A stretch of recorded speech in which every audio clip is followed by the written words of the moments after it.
Hello and welcome to my channel. Go ahead, hit the like, hit the share, subscribe if you haven't already. These people do the most when this paperwork is dropping. But it's funny, no matter how many shenanigans they perform in front of you, it's not going to change the fact of the truth coming out. And it's only a matter of time before all these people that were following these weirdos start to really question the actions we've seen right in our face. But we'll get to that a little bit later in the video. Let's first give you this update involving the case. Shit is real! Shit is getting real! So, yes, I did have sex with Bubba as well. No, we did not have a threesome, but me and Bubba had another relationship outside of Rob.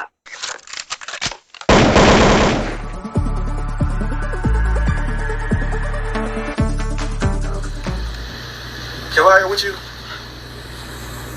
What? ACP, did you see this?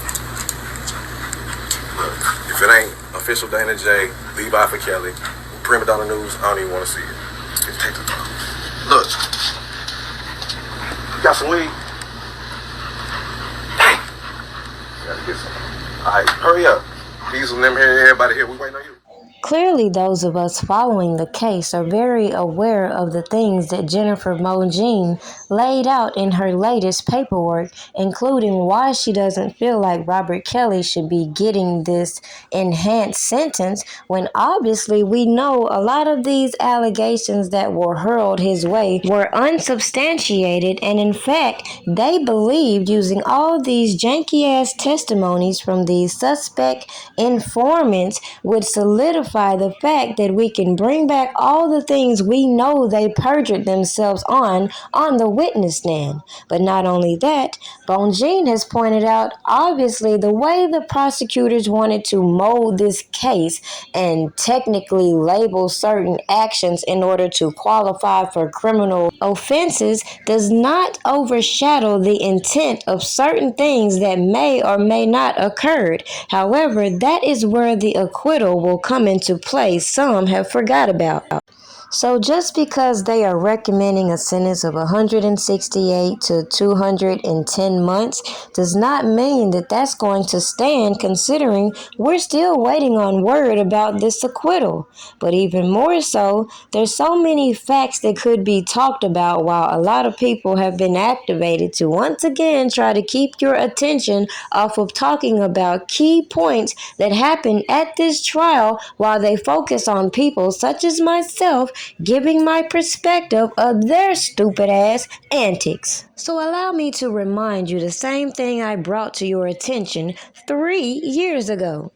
All these people that want to selectively pick and choose when and how they want to fundraise for this and that want to bypass the clear observation of why didn't these people get all these individuals before bringing on Steve Greenberg, which I told you he was brought on to help this man's finances.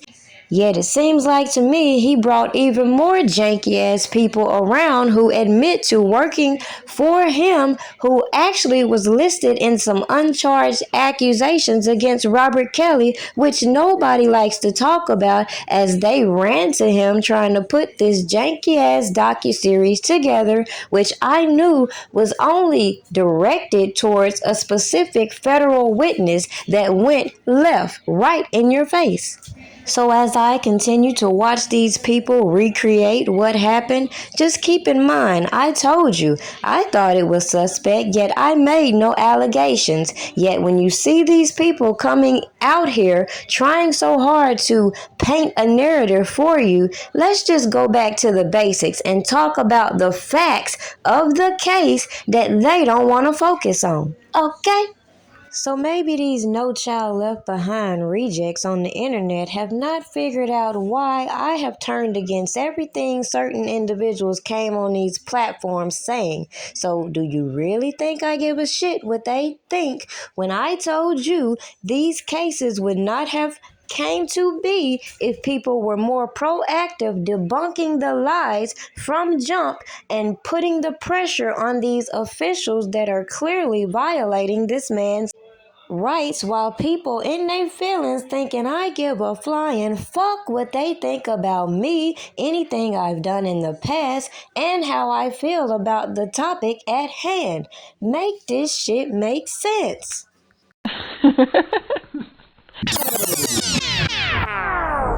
Today in the child pornography trial of singer RKelly, witness after witness identified those on that now infamous sex tape as the alleged victim and RKelly. SEAL TV's Randy Bellasoma was in the courtroom today. Joins us now from 26 in California with more. Randy? Sean, today, for the first time, we heard testimony that identified those on the tape from someone other than a relative, a friend, or a parent of a friend of the alleged victim. We heard from a former employee of RKelly who said at first she did not want to believe that it was him.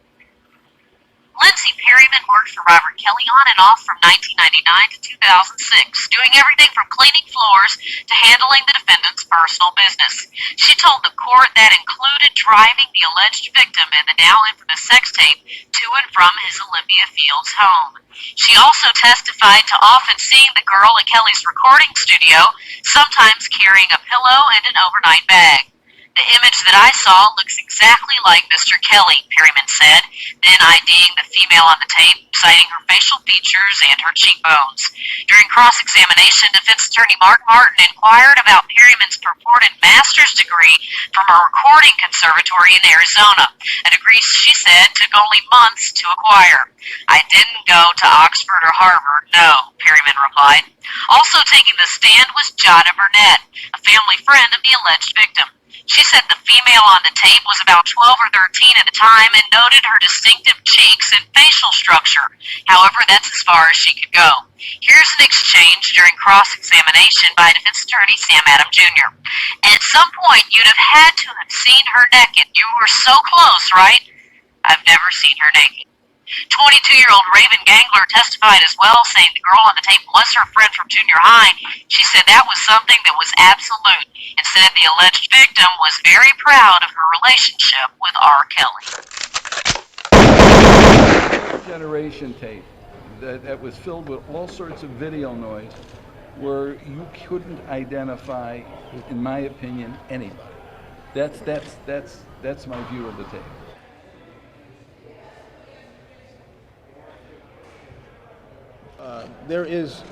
There's an idea out there that because he sat in that courtroom stoic and he didn't show emotion and he didn't show any kind of concern, and I heard that said about him, sitting next to him, because I did every day, if you recall, I sat next to him every day of this trial and listened to him and talked to him.